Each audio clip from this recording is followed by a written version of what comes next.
What's up, YouTube? Thank you guys for tuning in and all the support you have been giving me lately, especially on the budget clipper battle. That has been an awesome turnout. You guys have really been in tune, and I appreciate you guys so much for that. Thank you guys for subscribing, all you new subscribers. I haven't got a chance to talk to you yet, but I really appreciate you guys.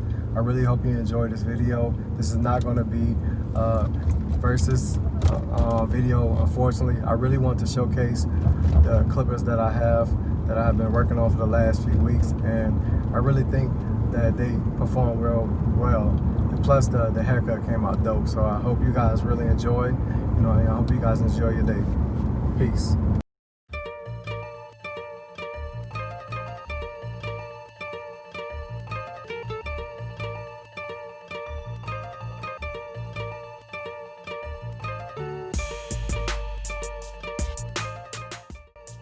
I slowed this first step down because I want you guys to pay attention to how I'm setting in this first guideline. And the way that I'm shaping it is a C or maybe a rainbow motion. And this is going to help set the profile for the whole entire cut.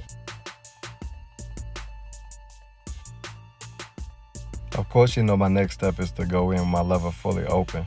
But the part I want you to pay attention to is when I close the lever.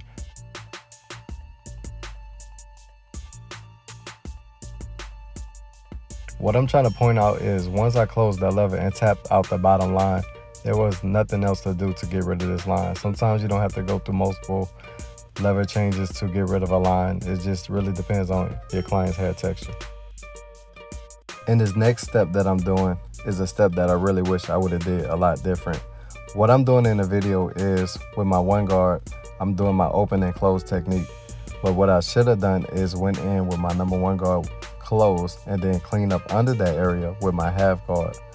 What that would have accomplished is it would have gave a more dramatic burst taper and kept the area that I'm cleaning up now a lot tighter.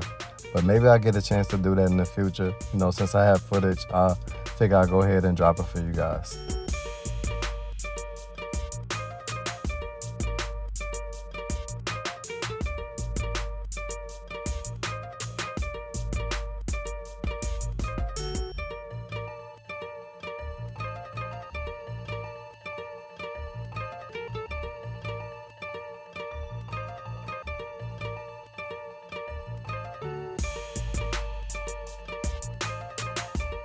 If you guys are paying attention, you will notice that I'm no longer creating guidelines.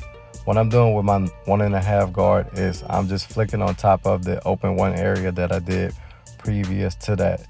And the way that you know that I'm at the highest point of my transition in any video is because once I start down fading, that the previous step to that was the highest point of my transition, as I just showed you guys in the C cup motion. So once I start down fading, just know that whatever I had before that, that's where I want the most dramatic aspect of my fade.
If you guys are new to cutting hair, this next move I do not want you to try, and that's Facetiming while cutting. As you can see, the Kimmy Queen FaceTime her king. She needed to see me, and my wife is beautiful. I couldn't resist her, so don't judge me on that.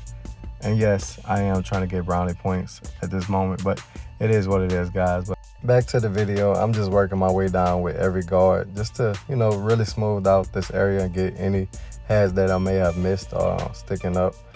Even though I have, 30-minute time slots, I really, feel like I could, squeeze these steps in as long as I'm being efficient, minus the FaceTime, but being efficient and just paying attention to, my time limits and my time slots. It's not a problem going through those steps. You don't really want to skip too many steps, especially, if you're getting paid for it.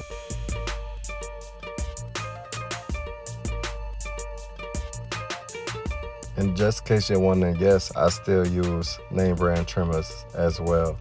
If it wasn't for the fact that my Buddha trimmers and my sucker trimmers wasn't in before I made this video, I probably wouldn't have still used these in the video. The only reason why I was itching to use these is because they've been down for a couple months and I finally got the time to mess with them and get them back working. I mean, you guys do not realize how much heat I get on my pages from barbers for being a professional barber that, don't use professional trimmers and clippers. But man, y'all need to go somewhere with that, man, bro, because y'all acting like, you don't ever have issues with, name brand trimmers. Like, I have issues with every trimmer clipper that I've ever owned, and I've owned a lot of name brand clippers. I mean, I get what you guys are trying to say. I really do understand where you're trying to go with this, but I mean, let's use our logic.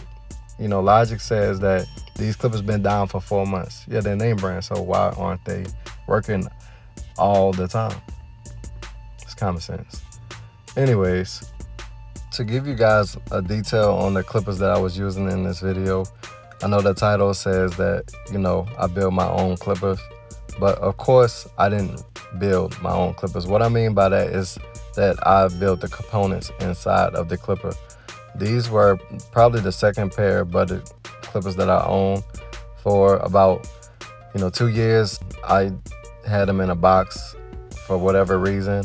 The power on them wasn't really, to my liking, amongst other things. They, I'm not gonna lie, with budget clippers, it's the good and the bad. Of course, you have the price, and then, at first they cut very, very well.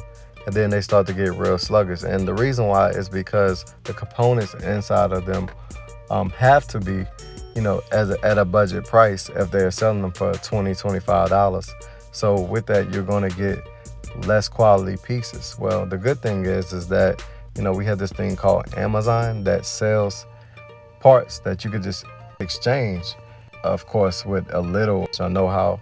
But, fortunately for me, those are things that I know how to do. So every aspect of the inside is completely changed to my liking. I do have a wall stagger blade, wedge blade, whatever you want to call it. But that's the blade that I have that I'm cutting in this video. And these are solid clippers. I would say they probably have too much power. I'm gonna have to find a way to turn them down. But, those are my, first clippers that I really, changed the insides. And, I feel like these clippers are really going to be around.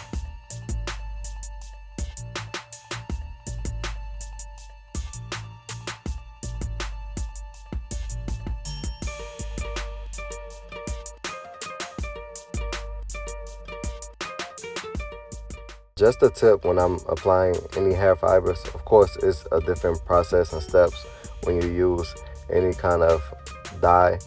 But when it comes to hair fibers, what I do is I get a card or anything like that, and I just spray the fibers on a line without trying to put it on the forehead.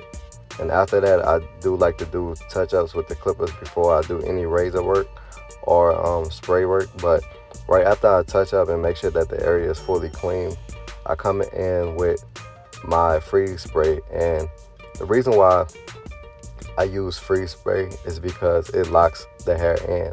But you want to make sure that all the hair is removed from the forehead, because with this freeze spray, it's going to stick like mad. But the last touches I do is go in with the razor and clean up any excess hair or excess fibers.